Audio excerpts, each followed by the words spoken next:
nacional. Una que le da primacía y aplicación inmediata. Pero ojo con esto. Cuando hablamos de primacía, no estamos hablando de normas supraconstitucionales. Por ejemplo, en Venezuela, el artículo 153 dice que se pueden aplicar normas supranacionalidades de organizaciones de integración latinoamericana y del Caribe, pero no quiere decir que esas normas supranacionales estén por encima de las normas constitucionales. Mucho con eso porque es muy importante, es algo que a veces como abogados se nos pasa y podemos perder algunos casos por este aspecto, ¿ok? En el caso del derecho internacional público, la diferencia a otros dice el ámbito de aplicación que emanan de organizaciones internacionales, ambos emanan de organizaciones internacionales, por eso es que no podemos decir que esto lo diferencia, porque tanto derecho internacional público como derecho público supranacional emanan de organizaciones internacionales. En este caso no sería un aspecto diferenciador, sino sería más bien un aspecto análogo, es decir, un aspecto que los entrelaza y que los une desde el punto de vista de la aplicación territorial, ¿ok? No sé si tendrás la siguiente. Bueno, ya tengo las dos, entonces, bueno, te voy a colocar, Débora, voy a colocar la, ya va, vamos a dejar de compartir acá, sí. Vamos a colocar la otra, la ruleta para que tú le preguntes a los muchachos. Aquí se van a reír los muchachos con la ruleta. Vamos a bautizarla la ruleta administrativa. Ya vamos un momentito. Ya me voy a ir a compartir. A compartir. No sé si ya se ve. ¿Sí se ve? Sí, ahora sí se ve. Ok. Entonces, bueno, aquí vamos a compartir la ruleta. Y, a ver, Jacqueline. Yo creo que Jacqueline está incorporada. A ver, Jacqueline está incorporada para que nos dé le dé a la profesora Débora sus comentarios o sus preguntas relacionadas con la actividad.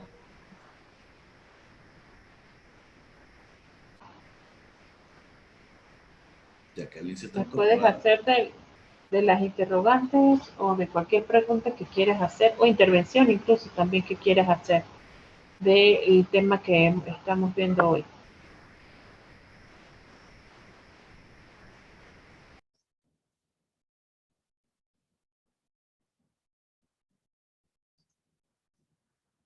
A ver,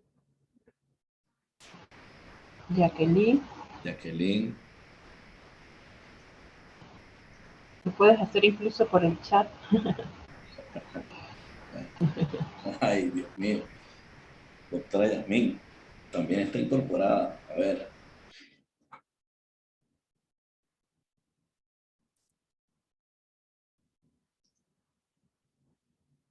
Doctora Yasmín, la doctora incorporada. ¿No está?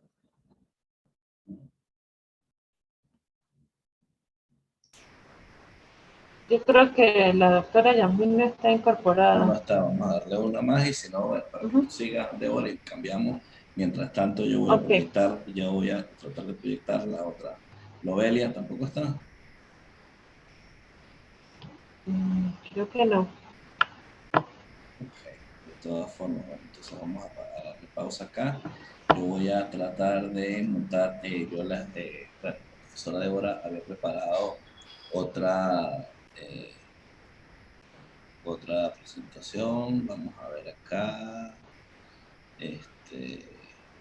Acá ya va. Sí, bueno, Débora, puedes ir conversando mientras yo voy buscando aquí la otra presentación. Sí, aquí lo más importante de hoy, a diferencia del encuentro pasado, que ya sí estamos hablando de principios específicos, es que esta parte de la unidad 2 lo que trata es de establecer cuáles son las entidades involucradas en lo que es el derecho internacional público y en el derecho público supranacional. Son los mismos sujetos, ¿ok?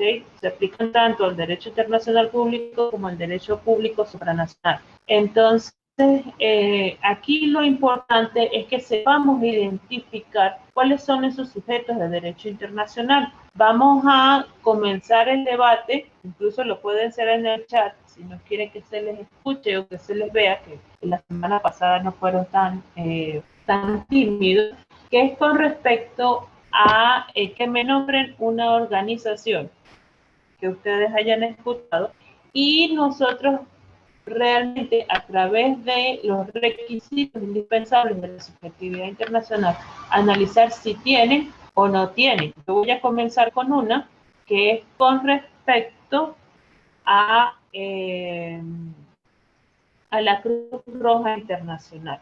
Entonces, vamos a analizar a la Cruz Roja Internacional, pero para que sea un debate necesito, en este caso, que participen. Vamos a analizar, aquí ya colocó otro, la OEA, ¿ok? Vamos a analizar Organización Mundial de la Salud, puso también allá. Entonces, pudiéramos hacer esto. Vamos a analizar primero si la Cruz Roja Internacional, a través de sus distintas vertientes, Cruz Roja, Media Luna Roja, Estrella Roja, cumple con los requerimientos de la subjetividad internacional. Entonces, vamos a ver el primero de ellos. ¿Creen ustedes que la organización Cruz Roja Internacional ha contribuido a generar nuevo derecho internacional?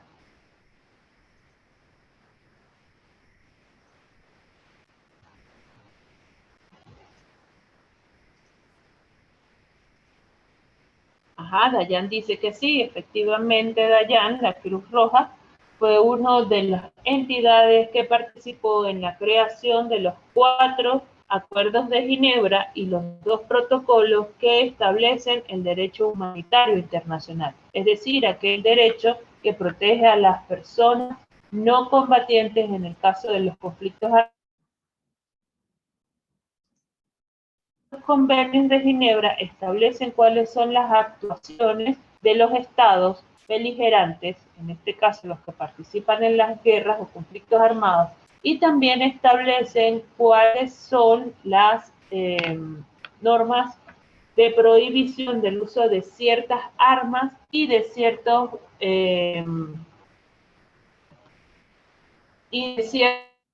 instrumentos para poderles dar, por ejemplo, la prohibición de ciertas armas o instrumentos para el control del orden público en general. Entonces, ya vemos que cumple con uno. El segundo de ellos, ¿será la Cruz Roja capaz de crear otras entidades de derecho internacional?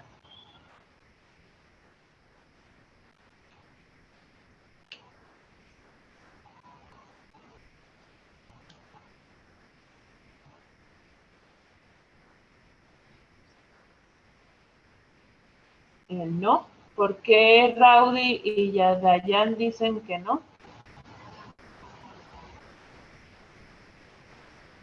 Vamos a suponer que por sí misma ella pueda crear otro sujeto de derecho internacional. En este caso, ya que no participan tanto, me toca a mí.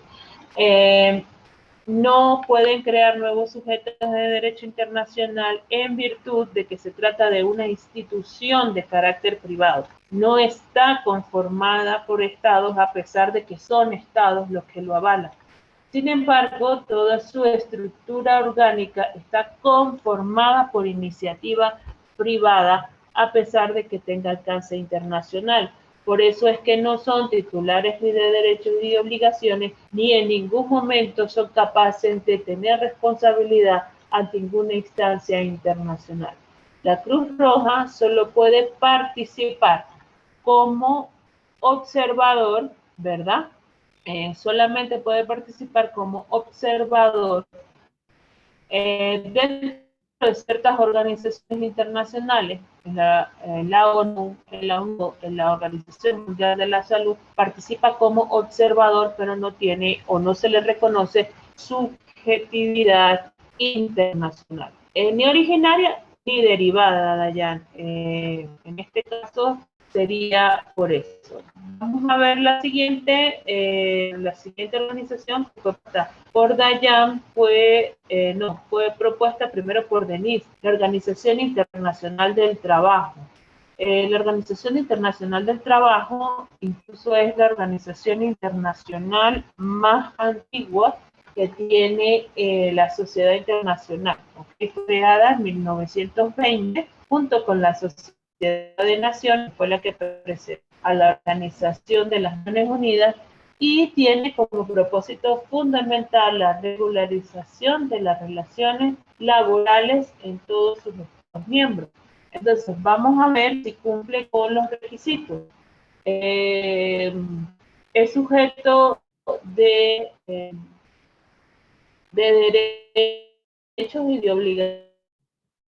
Pues, sujeto de derechos y de obligaciones, específicamente porque a través de sus resoluciones establece ciertas obligaciones para Estados miembros que en muchos ellos tienen que aplicar. De las cosas es que ellos son los creadores o los de los derechos humanos sociales sobre el trabajo, ese derecho, sino ese derecho a la libertad personal, por lo tanto también sobre nuevas normas de derecho internacional. La Organización Internacional del Trabajo también pueden crear otra organización internacional. En este caso crearon Instancia Internacional, que es el Tribunal Internacional del Trabajo, y tenemos otras organizaciones como puede ser aquellas en las que se reúnen todos los sindicatos nacionales del mundo.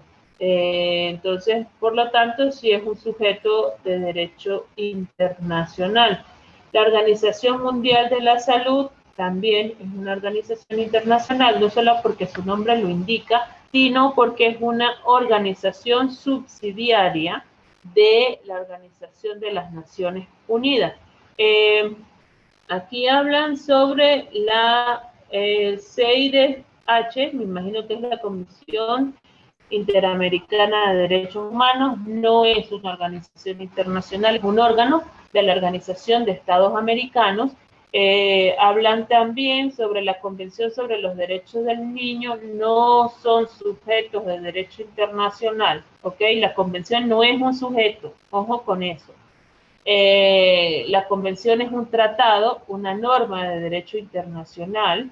Tenemos también aquí Robelis, la OPEP, la Organización de Países Exportadores de Petróleo, que se crea en 1960. También está conformada por estados, es una organización internacional con estructura propia, autónoma, independiente, órganos administrativos, tratados internacionales. Ella también ha creado nuevas otras organizaciones de derecho internacional. En este caso fue la propulsora de la creación de la Organización de Países Árabes Exportadores de Petróleo. Lo mismo pasa con la OTAN, estados. Vamos a ver con otros actores internacionales. Greenpeace, pudiéramos considerarlo nosotros como una organización internacional o como un actor internacional.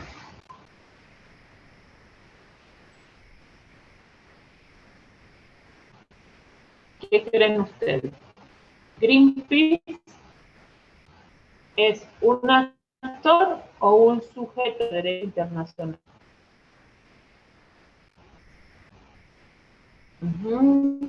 Bismarck, que es un actor.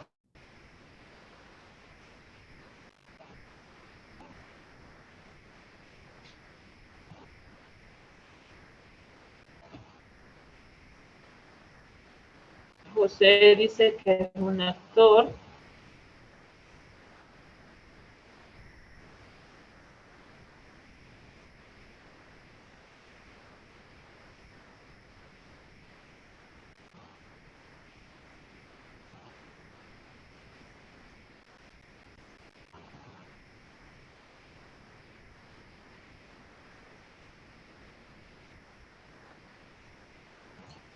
Miguel, debe ser que la conectividad, porque yo le escucho bien a la profesora. Yo estoy lejos, distante de la profe y allá, aquí le escucho bien. A ver, Denise, la pregunta era si Greenpeace, ¿ok? Saben ustedes, la organización ambientalista, es sujeto o actor internacional.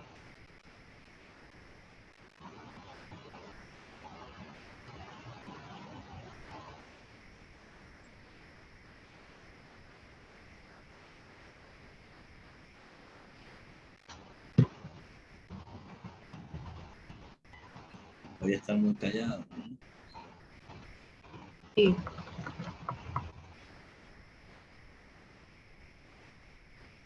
Ajá, José dice que es actor porque es privada. Denise dice que Greenpeace no es un sujeto. Hay dos casitos que yo dejé aquí arriba, que no nombré a priori, que por ejemplo, la Conferencia Latinoamericana para el Desarrollo, y tengo también la Unión Europea. En el caso de la Unión Europea, es un caso muy, muy particular. ¿Por qué? Porque muchas personas piensan que la Unión Europea tiene subjetividad internacional desde el año 1950, que es cuando se firman los acuerdos de la Comunidad Económica Europea. La Unión Europea adquiere subjetividad internacional en el año 2004, es decir, es relativamente reciente para nosotros, de lo que nosotros hemos escuchado de la Unión Europea, porque anterior a eso pertenecías a la Comunidad Económica Europea, que era otro tipo de organización, a la Comunidad Económica del acero, en este caso del aluminio y del acero, y también pertenecías a la Comunidad de Energía Nuclear Europea, que era totalmente tres organizaciones distintas. Y a esas tres organizaciones distintas, cuando se establecían ciertas cosas conjuntas, se les denominaba la unión. La unión, pero como el aspecto sociológico, que es el acto de establecer medidas económicas en común. ¿Qué es lo que pasa aquí? Fue en el año 2004, con el Tratado de Ámsterdam, que la Unión Europea adquiere por primera vez ese carácter de sujeto de derecho internacional. Entonces, por lo tanto, es una de las organizaciones, yo creo que es la organización continental más nueva que se tiene en la comunidad internacional. Nosotros tenemos la Organización de Estados Americanos, ¿verdad? Y también las organizaciones de integración como el Mercosur, pero la Unión Europea como tal se crea en el año 2004, no en el año 1950, como dicen algunos textos o como también dicen algunos profesores de pregrado, ¿ok? Para que tengan en cuenta esto. Es por eso que a partir del Tratado de Ámsterdam es que se crea todo lo que es la estructura orgánica de la Unión Europea, el Parlamento Europeo, las agencias europeas especializadas. Vemos nosotros que ahorita está en boga la Agencia Europea de Medicamentos, la Agencia Europea Sanitaria. Entonces, todas esas agencias especializadas son subsidiarias o organizaciones de la Unión. Pero como ya una personalidad jurídica al momento tiene autonomía de los estados, ¿ok? Con respecto al FLAT, que lo ponen por aquí, ven ustedes que el FLAT posee, que es la Conferencia Latinoamericana para Asia el Desarrollo. Conferencia no posee una personalidad jurídica, ¿ok?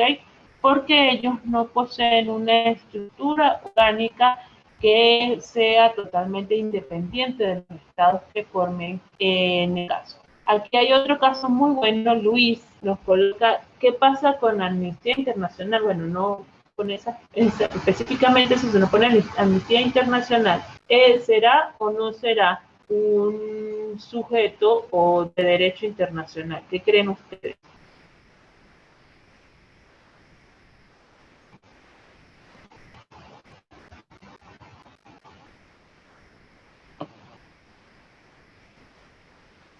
Es privada, amnistía.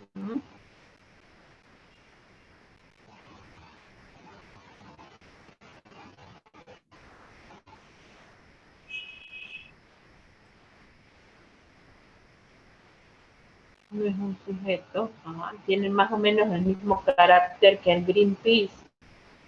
Aquí también colocarle WWF, que se encarga también de aspectos que son muy importantes, como pues, la preservación de la naturaleza. Tenemos también otras organizaciones especializadas que tienen que ver aspectos muy importantes, como es la conservación de los derechos humanos. A ellos se les da cierta capacidad de moverse dentro de la comunidad internacional, pero no se consideran como sujetos de derecho internacional. Por eso es que es muy, muy importante que nosotros podamos identificar tanto los sujetos como los actores y establecer las diferencias entre los sujetos, que era más o menos lo que pasaba con la confusión que había entre la Santa Sede y la Ciudad del Vaticano. Son dos sujetos totalmente distintos, ¿bien? Y estos dos sujetos totalmente distintos, uno si tiene vinculación con el derecho internacional administrativo y otros no, porque el otro básicamente todos los actos administrativos que emanen del Estado del Vaticano se consideran como actos administrativos internos y no actos administrativos de carácter internacional. Entonces esto es importantísimo que ustedes los tengan en cuenta. Otra de las cosas, ¿verdad?, que es bastante interesante, es que a la hora de establecer esa participación de las normas internacionales emanadas de las organizaciones o de cualquier sujeto de derecho internacional, que es que nosotros como venezolanos tomemos en cuenta que en el derecho interno no existe la supraconstitucionalidad. Muchos de nosotros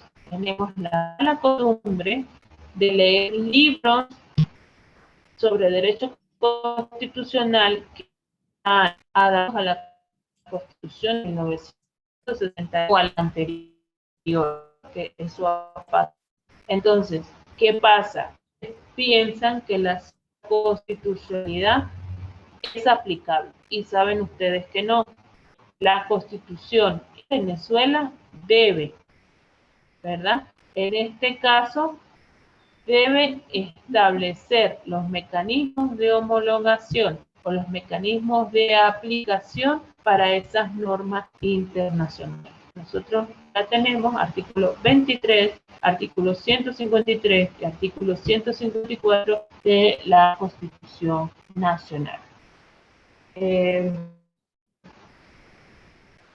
Pues me sumo también a la grabación, profesor Freddy. Hoy he estado bastante tímido, no sé si era la confusión o el cambio de plataforma que los tiene un poco callados, pero otra de las instituciones del derecho público internacional incide en el desarrollo del derecho interno. Vamos a ver qué colocaron los estudiantes.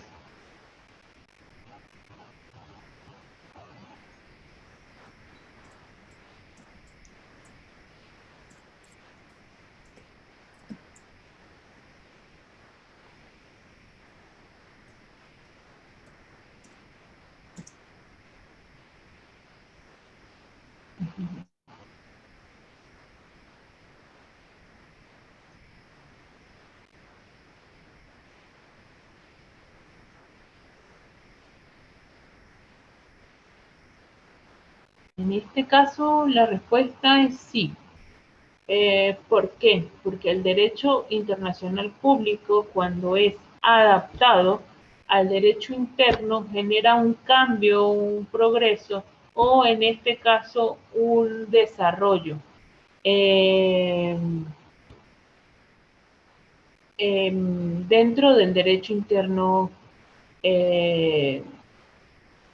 no solo venezolanos, sino a nivel de todos los estados, ¿ok? Sea cual sea el estado, el derecho internacional público ha incidido en el derecho interno. Es gracias al derecho internacional que conocemos los derechos humanos, y también es gracias al derecho internacional que nosotros hemos humanizado, ¿ok? Estos aspectos específicos que solamente eran considerados como parte de la aplicación en los derechos. Entonces es muy importante, ¿ok?, que tengan en cuenta eso. Toda la norma internacional, incluso la norma supranacionalidad, incide en el derecho internacional, en el derecho interno, no solo de Venezuela, sino también de todos los estados. La mejora. Ve, aquí hay una de las respuestas, no sale quién la da, tampoco la ponen, dice que sí, ya que existen ONG que pueden, por el bienestar de la colectividad, mejorar el derecho interno. Las ONG en ningún momento son creadores de derecho internacional público. Entonces ya aquí tenemos un problema porque no existen, aquí estamos pensando que existen organizaciones que puedan crear derecho internacional público que no lo pueden hacer. Entonces es muy importante, ¿verdad? Que ustedes, la persona que haya contestado eso ya hoy, pues sabe que la ONG no son creadoras de derecho internacional público y por lo tanto no pueden incidir en el derecho interno. Y aquí dice, se aplica el artículo 23. Ojo con esto, el artículo 23, ¿ok?, es solamente en caso de derechos humanos. Entonces aquí está limitado, acuérdense. 23, 153 y 154. Aquí dice Raudy que yo creo que el derecho internacional llega hasta modelar en algunos casos el derecho interno. Sí, anteriormente lo hace con mucha mayor facilidad que lo que se hacía antes de 1945. Entonces es muy importante que se tenga en cuenta este derecho y que todos los estados apliquen normas de homologación de ese derecho. También dice sí, porque el Estado que suscribe el Tratado Internacional se obliga a actualizar el ordenamiento interno. Muy bien. Veo yo que aquí son puras respuestas jurídicas. Y una de las cosas que es muy importante es que el derecho internacional ayuda a globalizar también esos valores jurídicos que se consideran o se están instaurando como comunes dentro del derecho internacional público. Por lo menos antes de 1945 nadie hablaba de los derechos humanos fundamentales, antes de 1948 nadie hablaba de los derechos, del derecho humanitario.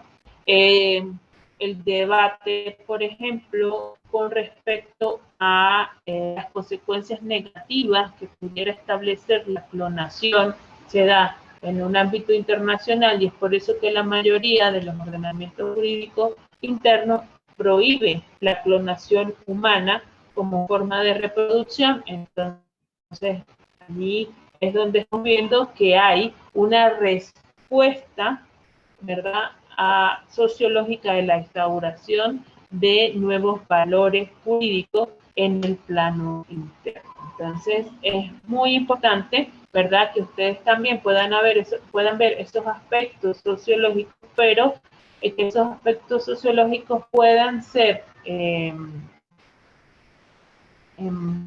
este caso, interpretados por las personas que ya habló de organizaciones no gubernamentales. Ya saben que de plano, en el derecho administrativo internacional, esas organizaciones internacionales no gubernamentales pues no entrarían dentro de este tipo de relaciones, ¿ok? Hablan bastante sobre los derechos humanos, que sería un aspecto fundamental. Y otra de las cosas que trae la aplicación del derecho internacional al derecho interno es la adaptabilidad y la exterritorialización de ciertas relaciones jurídicas internacionales. ¿Ok?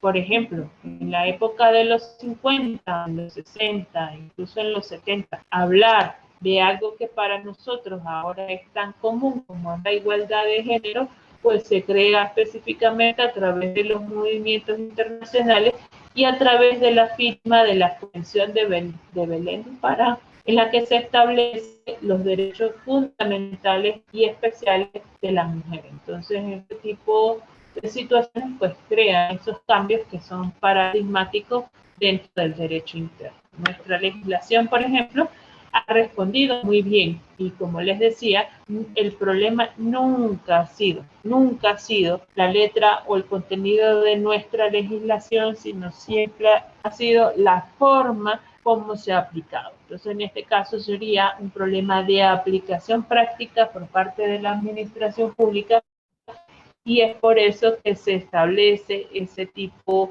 de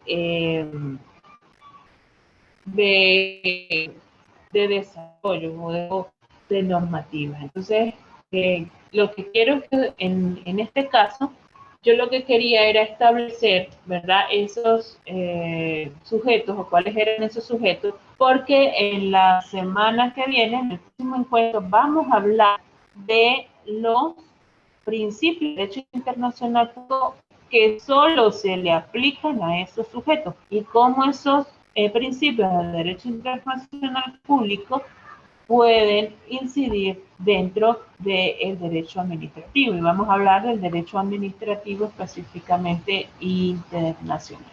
En la clase pasada, Derecho Administrativo Interno, esta clase, Derecho Administrativo Internacional, igual que la que viene, y la última unidad es Derecho Administrativo Supranacional, que son 3 tipos de derechos dependiendo de su ámbito de aplicación. Entonces es muy importante, esta clase es más que todo introductoria para que podamos nosotros entender esos principios que vamos a trabajar en la unidad que viene y para que ustedes puedan entender el porqué de la decisión de la Corte Interamericana de Derechos Humanos con respecto al caso que se les mandó a analizar. Ese análisis jurisprudencial que ustedes me tienen que hacer.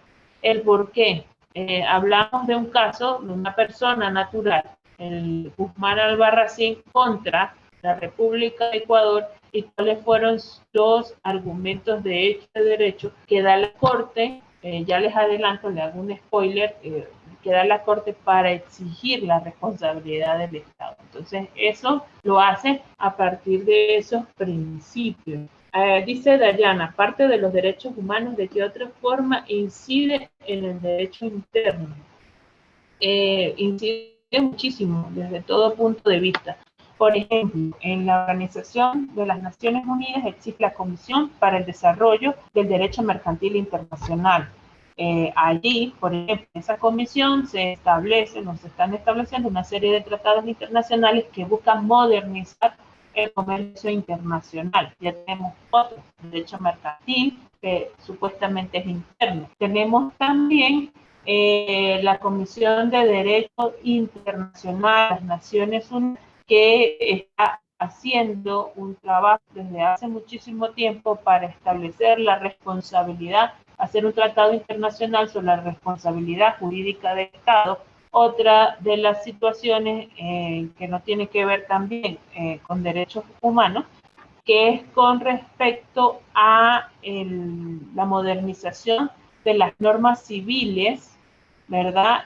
Sobre todo las normas familiares a nivel del derecho interno hacia el derecho internacional. Por ejemplo, todo lo que tiene que ver con los matrimonios internacionales, la separación de cuerpos, los divorcios, la eficacia extraterritorial de las sentencias extranjeras, realmente la incidencia del derecho internacional dentro del derecho interno es pluridimensional. Cualquier contenido, cualquier tipo de derecho, pues nosotros encontramos ese tipo de coincidencia.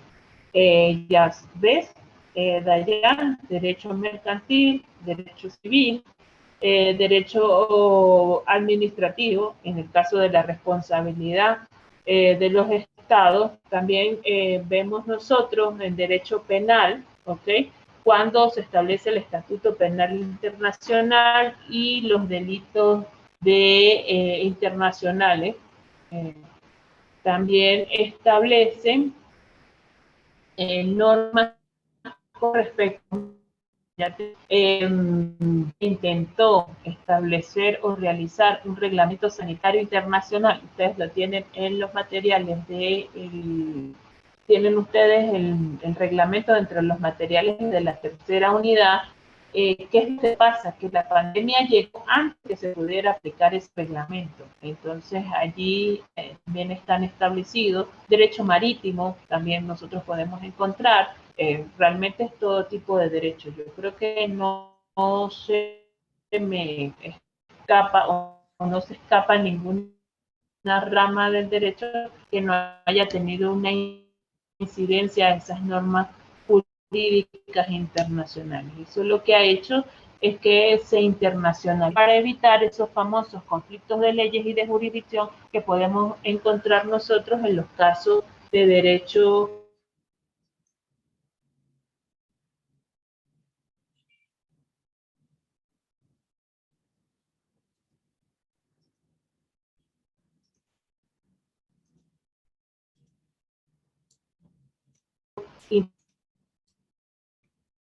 internacional privado.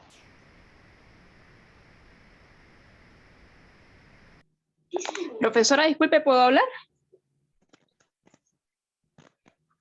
Eh, eh,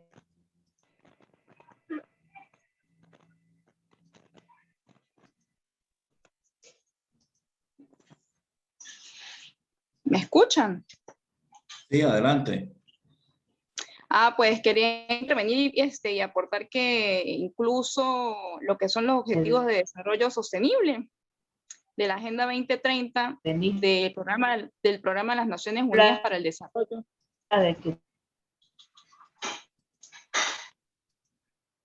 ¿Me escuchan? Sí. Sigue hablando, Denise. Ok. Ok, chévere, que incluso los objetivos del desarrollo sostenible del programa de las Naciones Unidas para el Desarrollo han sido un motivo en donde muchos países han creado normativas, por ejemplo, por el cambio climático. Perú es uno de ellos. Pues lamentablemente aquí en el país no se han tomado mucho en cuenta ese tipo de iniciativas por el hecho de que se comenta que los objetivos de desarrollo sostenible no son obligatorios para los estados, pero incluso con ellos todos los miembros de la sociedad, háblase del Estado, de las organizaciones de la sociedad civil, las personas naturales, las empresas y otras figuras son las que deben intervenir para apoyar en ellos, pero hay muchísimas formas también de incidir, incluso también con los medios alternativos de resolución de conflictos se pueden observar muchas situaciones que inciden efectivamente dentro del ordenamiento interno. Gracias. Débora, ¿estás ahí? Débora. ¿Me escuchan? Creo que hubo una falla.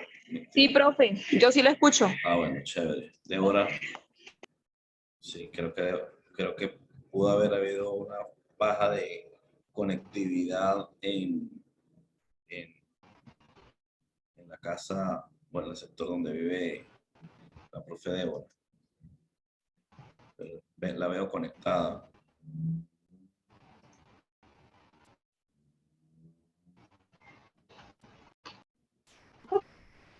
Débora, ¿escuchaste? ¿Escucha? Sí, se escucha. Adelante. Solamente escuché la última parte sobre los medios de solución de controversias.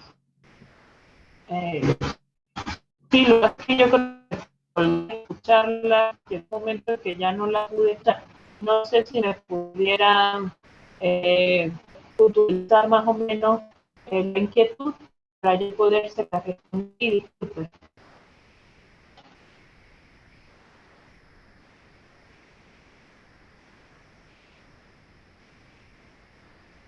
Denis, puedes volver a intervenir y concretarle la idea a la profe. Sí, señor.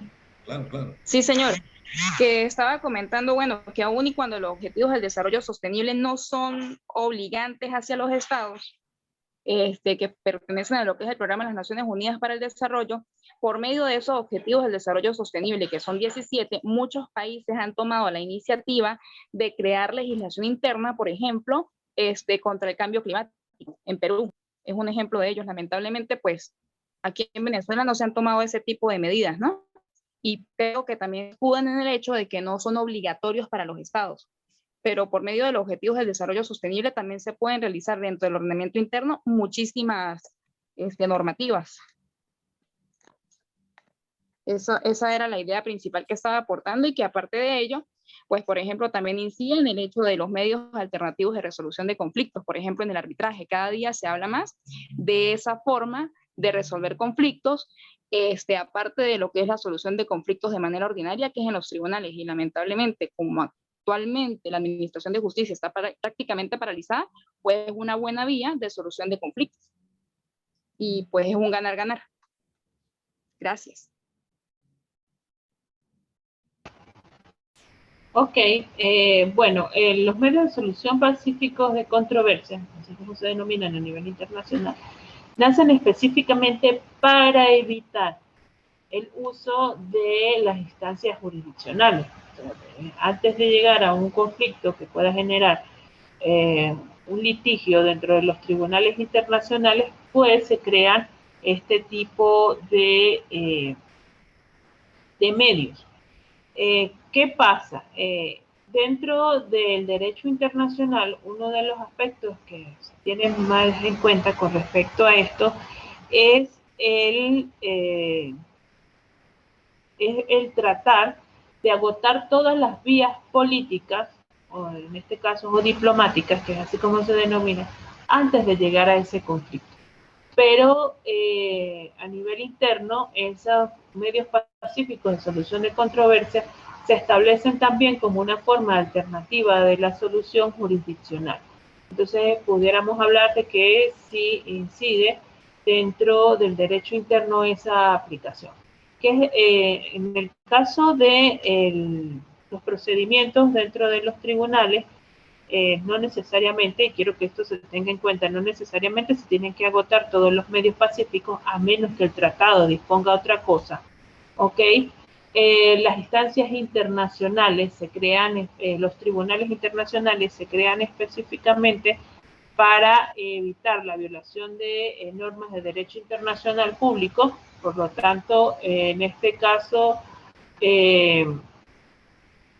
pudiéramos hablar de que se trata de un medio bastante efectivo en la solución de controversias, y pudiéramos también decir que los medios alternativos, hay mucha gente que confunde, ¿bien? El arbitraje, pues, según lo que entendí, piensas que el arbitraje es un medio no jurisdiccional. El arbitraje en derecho internacional público se considera un medio jurisdiccional, porque para nosotros los árbitros o el tribunal arbitral, que es así como se denomina, tiene la misma capacidad de generar una decisión con la misma peso que un tribunal internacional. Es muy raro, porque solamente se da en el derecho internacional público, es muy arcaico, porque eso viene desde siglos anteriores, en la Edad Media se le da ese alcance a los tribunales arbitrales, y también que en este caso, dependiendo del laudo arbitral, dependiendo del tratado de arbitraje, se puede determinar si el arbitraje es un medio único de solución de controversia o si esa controversia se puede llevar ante un tribunal internacional. Tenemos nosotros un caso muy controvertido, ¿verdad? Que es el caso de la Guyana Esequiba, y con respecto a la decisión de jurisdicción que establece el tribunal, la Corte Internacional de Justicia. Ustedes en Derecho Internacional Público, me imagino que vieron la historia de la Guyana Esequiba, y en 1800, 99 se establece un tratado internacional sobre un arbitraje en el cual no interviene Venezuela. Luego, en el año 62, se establece el famoso Acuerdo de Ginebra, en donde se establece que por 50 años no se va a hablar nada sobre este aspecto. Al cumplirse los 50 años, entonces se comienza a establecer una serie de buenos oficios y de mediaciones por parte de la Secretaría de la Organización de las Naciones Unidas para solucionar este conflicto. ¿Qué es lo que pasa? Que Venezuela nunca ha participado ni en esas mediaciones ni en esos buenos oficios, porque extrañamente todos los enviados especiales de Venezuela y todos los mediadores o buenos oficiantes pues mueren. Bastante trágica la historia de las personas que han participado en ese conflicto. ¿Y qué es lo que pasa? En el año 2020 hay una decisión bastante controvertida de la Corte en la cual ella misma se otorga jurisdicción bajo unos argumentos que son bastante controvertibles a nivel del derecho internacional público. Entonces aquí se establece esa conflictividad, se establece esa contradicción de lo que nosotros entendíamos como una jurisdicción voluntaria de la Corte, lo que nosotros tomamos del derecho internacional para hablar de jurisdicción voluntaria, porque la percepción del derecho venezolano tiene sobre la jurisdicción voluntaria, nace del derecho internacional público, entonces ya ahí se genera ese tipo de contradicción. Entonces vemos nosotros como ahora hay un cambio de paradigma con respecto a ciertos aspectos que han incidido en nuestro derecho venezolano. No sé, porque también se volvió a colgar y si habrá otra cosa que desees preguntar o que yo te diga con respecto a tu interrogante.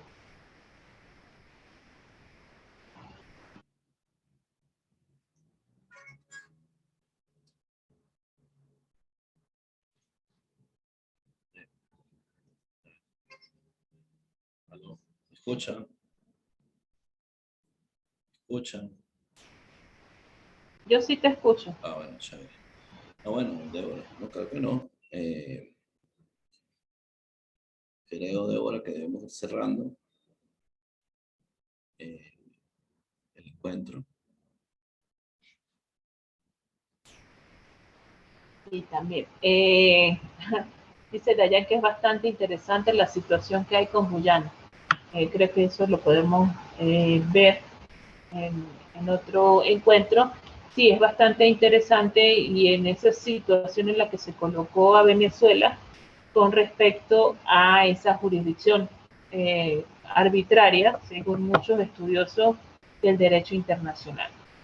Yo los invito a que lean los recursos, también los invito a que vayan leyendo la sentencia, es muy interesante, es la primera sentencia interamericana sobre actuaciones administrativas por parte de un Estado. Sentó un precedente súper especial porque generalmente la Comisión Interamericana trata específicamente de violación de derechos que tienen responsabilidad penal y no responsabilidad administrativa como en este caso. Entonces los invito a que la vayan leyendo para que más o menos se empapen de qué va el caso y pudiéramos nosotros discutirlo en el próximo encuentro. La esencia, lo que yo quiero en estos encuentros es más que darles esos aspectos teóricos que yo ya se los plasmé dentro de los recursos de clase, es generar ese debate y generar esas preguntas. Profe, ¿por qué se da esto? ¿Por qué se da aquello?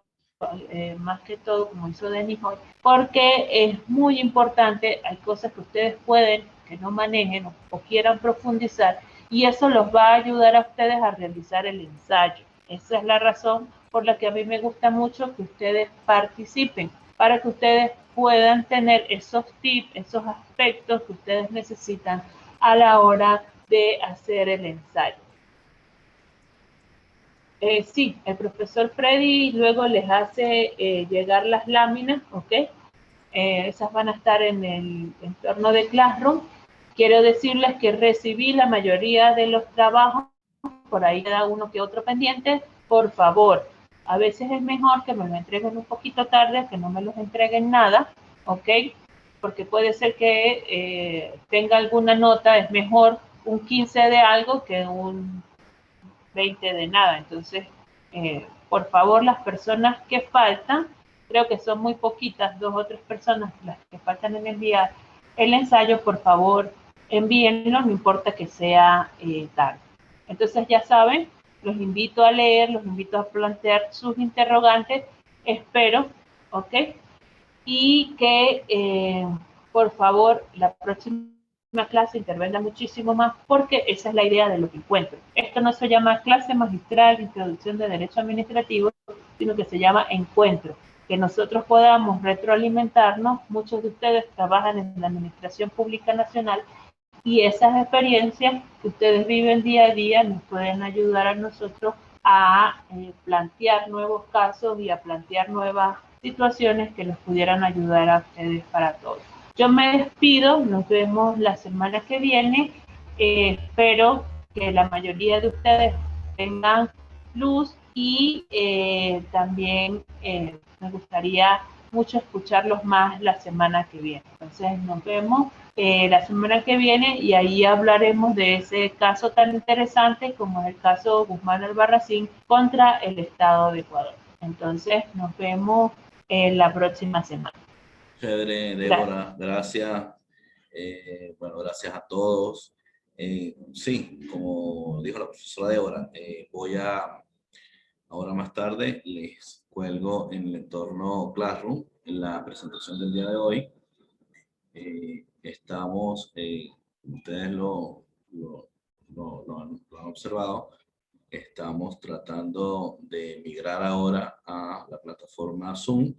Vamos a ver cómo nos va con esta nueva experiencia, esperando que la grabación haya quedado bien y posteriormente se las haré llegar o les pasaré el enlace. Espero que tengan un feliz fin de semana. Gracias por el compromiso con el posgrado y un abrazo virtual.